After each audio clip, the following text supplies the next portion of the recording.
Before we dive into how you're going to bulk, the first thing we need to do is to address your current state. That means we'll be looking at your current muscle mass, your height, and how much muscle you're likely to gain. We'll also be looking at the metabolic demands of your body, which will tell us how many calories you'll burn in a given day. That's going to be very important for building muscle, as we'll see in a moment. So, for now, we're going to start by assessing you in your current condition. We'll find some numbers to put your name to, and while it might seem a little random, stick with it. In the videos that follow, these numbers are going to serve as your guide. Knowing yourself is crucial when it comes to gaining muscle. So first, let's calculate your current body fat percentage and lean mass. Finding out how much you weigh is very easy. All you need to do is step on a set of scales and you'll be given a precise number denoting your weight. But that on its own is not a particularly useful metric because it doesn't actually tell you anything about your muscle. Anyone can be big, they just have to eat huge amounts of cake. But you're not trying to get fat, you're trying to get jacked. And that means you're interested in adding muscle, and it's why you need to know just how much of your current mass is muscle already. So, to do this, you're going to step yourself onto a set of scales and get your weight in pounds. Okay, done that? Right. I'm 176.4 pounds at 5'8", by the way, so I'll be playing along with you. Now you need to work out your body fat percentage. This is the percentage of that weight that is accounted for by subcutaneous fat, and that's the fat underneath your skin. And finding this number is fortunately very easy. All you need to do is to measure the thickness of your skin, which will include that layer of fat. To do this, you need to grab a pinch of skin from the side of the tricep. So this is the spot midway between your shoulder and elbow on the outside of your arm, around from the bicep. And then you want to use this chart to get your current body fat percentage. So you want to get your skin fold thickness in millimeters, and that is going to give you a rough idea of your body fat percentage. And you'll notice here from this chart that the percentages are different for men and women. And this is a rough estimate, of course, but you can also get an idea by looking at photos of people at different body fat percentages. If you can see abs but aren't covered in ripped veins, then you're probably between 13 and 10% body fat. If you can see all the striations and the veins, then you're sub 10%. Find a number that you think is a fair estimate and then subtract that percentage from your current body weight to find out what you would weigh if all of your body fat were to be removed.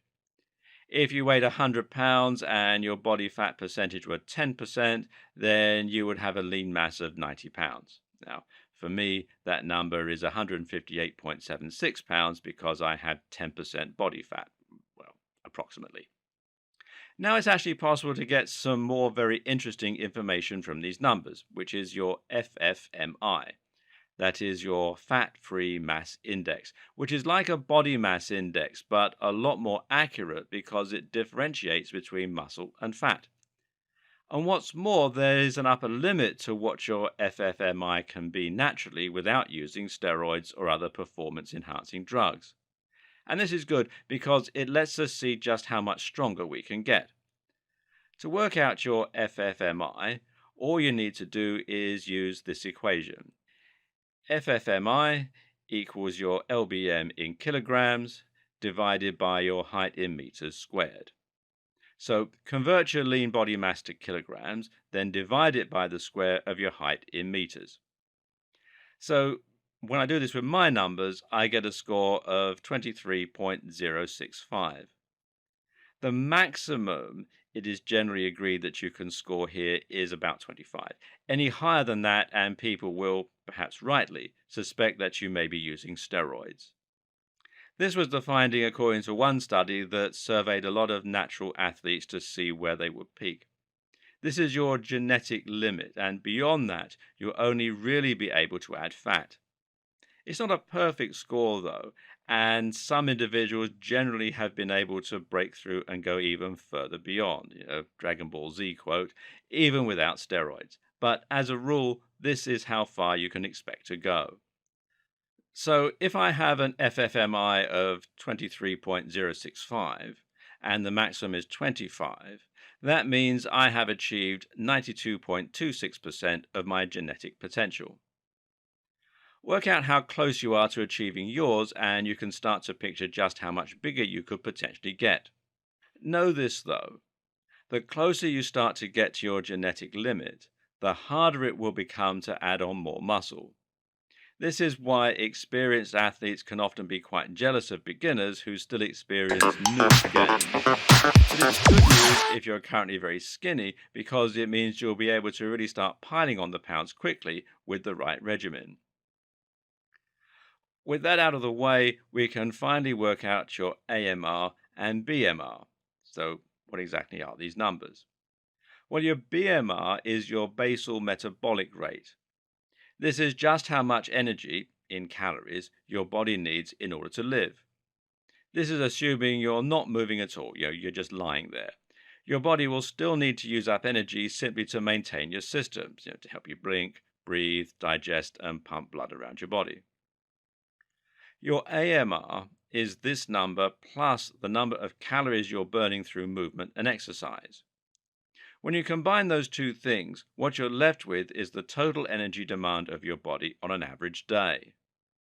This in turn tells you just how much you need to eat if you want to avoid burning fat and how much you need to eat if you want to encourage burning fat. Because if you were trying to lose weight, then you would need to remain on a calorie deficit. That would mean you'd be eating fewer calories than you burn throughout the day. As a result, your body will be forced to burn fat in order to fuel your various movements or just to keep your heart beating. But you're not trying to lose weight. In fact, you're trying to gain weight, albeit a certain kind, and that means you need to maintain a caloric surplus where you consume more calories in the day than you use up. This in turn will mean that your body then has extra calories to spare, and it will most likely store those calories as fat around the body, or use them to build muscle, or provide you with fuel to move around with. You don't want to go too far into surplus, or you'll end up looking huge and blobby while also breaking out in bouts of acne. Instead, you need to go just far enough into surplus, and that's why you need to get scientific and you need to calculate precisely how many calories you need and how many you're eating. There are numerous equations for calculating BMR, but the one we're going to use is based on your lean body mass. This is very important because muscle is more metabolically active than fat. If you're very heavy due to a lot of muscle, then you'll burn more calories simply to maintain and operate all that muscle mass. So the equation looks like this. BMR equals 370 plus brackets 9.79757519 multiplied by LBM in pounds. So when I take my 162.288 and put that in, I get a BMR of 1960. This means if I just lay there all day, I would lose weight unless I ate at least 1960 calories, or kcal. Now let's add in activity. And this is going to be something of a rough estimate, but this following list should help. 1.2 if you're sedentary, that means you get little or no exercise. 1.375 if you're slightly active, in other words, you exercise 1 to 3 times a week. 1.55 if you're moderately active or you exercise or work out about average. 1.725 if you're very active, in other words, you train hard for 6 or 7 days a week, or you do a job that requires a lot of time on your feet. And 1.9 if you're highly active, you're a physical laborer or a professional athlete. If you feel you're somewhere in the middle, then guesstimate a number that's somewhere in the middle. Unfortunately, there's never a way to be absolutely sure. I'm probably around 1.6 as I train a lot, but I'm certainly not a professional athlete or a physical laborer. So that gives me an AMR of 2,488, which is actually quite average for a male. The average is generally thought to be about 2,500. Calculate yours, and now you have your AMR. Note that there are other ways you can calculate your calorie expenditure too. One example is simply to wear a good fitness tracker that includes a heart rate monitor. Some good examples include the Fitbit Surge, the Charge HR, the Microsoft Band 2, or the Garmin VO Active HR. If you're watching this a few years in the future, then probably there are better models out there by now. Either way, a fitness tracker works by using an optical sensor on the wrist to measure your heart rate throughout the day. The best models will take regular readings and combine this with information you entered about yourself and movement data picked up from a pedometer, gyroscope, and accelerometer. When all this information is collated, you can then be given a rough calorie burn estimate for any given day. The other great thing is that you can sync this with MyFitnessPal, which is a smartphone app and website where you can log everything you eat.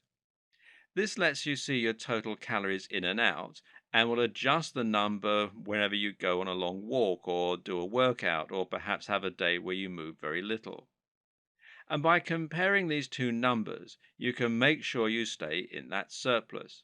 If it's 11 p.m. and you haven't been too active and haven't eaten much, you know you need to get busy and do some bulking power.